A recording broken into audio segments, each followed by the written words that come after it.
Hello മക്കളെ, ഞാൻ നിങ്ങളോട് സിമ്പിൾ ചോദ്യം ചോദിക്കാം. കമൻറ്റ് ബോക്സിൽ ആൻസർ ചെയ്യാൻ വേണം.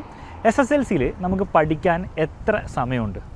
1 വർഷമാണോ, 10 മാസമാണോ, 7 മാസമാണോ, എന്താണെന്നുള്ള കാര്യം കമൻറ്റ് ബോക്സിൽ കമൻറ്റ് ചെയ്യാം.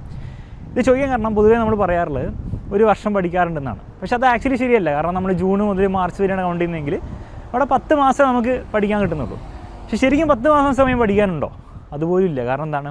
കാരണം നമ്മുടെ മാർച്ചിൽ പബ്ലിക് എക്സാം വരുന്നുണ്ടെങ്കിൽ മാർച്ചിൽ നമുക്കിങ്ങനെ പഠിച്ചുകൊണ്ടിരിക്കാൻ പറ്റില്ല.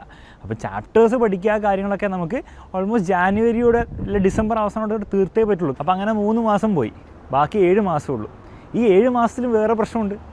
ആ 7 മാസത്തിൽ നമുക്ക് ഓണപ്പരീക്ഷ ഉണ്ട്, അതിൻ്റെ വെക്കേഷൻ ഉണ്ട്. ക്രിസ്മസ് പരീക്ഷ ഉണ്ട്, അതിൻ്റെ വെക്കേഷൻ ഉണ്ട്. മിക്ക കുട്ടികളും വെക്കേഷനിൽ പഠിക്കാറുണ്ടാവില്ല. മാത്രമല്ല എക്സാമുള്ള ദിവസങ്ങളിലും അതിന് മുൻപുള്ള ഒരു 10 ദിവസമെങ്കിലും നമ്മുടെ എക്സാമിന് വേണ്ടിയിട്ടുള്ള റിവിഷനും കാര്യങ്ങളായിരിക്കും ചെയ്യുക, അല്ലാണ്ട് ചാപ്റ്റേഴ്സ് പഠിക്കുകയല്ല ചെയ്യുക. അപ്പോൾ അങ്ങനെ ഓൾമോസ്റ്റ് എല്ലാം കൂടി ചേർത്തിട്ട് ഒരു മാസം കൂടെ പോയി. ഇപ്പോൾ എഫക്റ്റീവ്ലി നമുക്ക് എത്ര സമയം ബാക്കി ഉണ്ടാവുള്ളൂ? ഒരു 6 മാസം ഉണ്ടാവുള്ളൂ.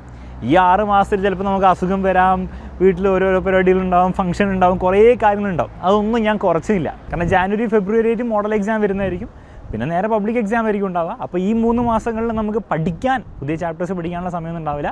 ജസ്റ്റ് പഠിച്ച കാര്യങ്ങളൊന്ന് റിവൈസ് ചെയ്യാനുള്ള സമയമുള്ളൂ. ഈ 6 മാസം കൊണ്ട് വേണം നമ്മൾ SSLCയിൽ ഓൾമോസ്റ്റ് 50 ചാപ്റ്റേഴ്സാണുള്ളത് ലാംഗ്വേജ് സബ്ജക്ട്സ് കൗണ്ട് ചെയ്തില്ലെങ്കിൽ. അപ്പോൾ ഇത്രയും ചാപ്റ്റേഴ്സ് നമ്മൾ തീർത്തേ പറ്റുള്ളൂ. ഇനി ഇത് പറയുന്നത് നിങ്ങളെ പേടിപ്പിക്കാൻ വേണ്ടിയിട്ടൊന്നുമല്ല. നിങ്ങൾ ഈ റിയാലിറ്റി മനസ്സിലാക്കിയിരിക്കണം. അതല്ലാതെ 1 വർഷം ഉണ്ടല്ലോ, കുറേ സമയം ഉണ്ടല്ലോ എന്ന് വിചാരിച്ചിട്ട് ഇന്ന് ചെയ്യേണ്ട കാര്യം നാളത്തേക്ക് മാറ്റി വെക്കാതിരിക്കാൻ വേണ്ടി മാത്രമാണ് ഈ ഒരു കാര്യം പറയുന്നത്. അപ്പോൾ ഓവർ ടെൻഷൻ ആവേണ്ട ആവശ്യമില്ല, പേടിക്കേണ്ട ആവശ്യമില്ല. ജസ്റ്റ് പഠിച്ചങ്ങോട്ട് തുടങ്ങുക. കുറേ സമയം നമുക്കില്ല എന്നുള്ള കാര്യം, ആ റിയാലിറ്റി ഒന്ന് മനസ്സിലാക്കി മുന്നോട്ട് പോവുക, അത്രേ ഉള്ളൂ.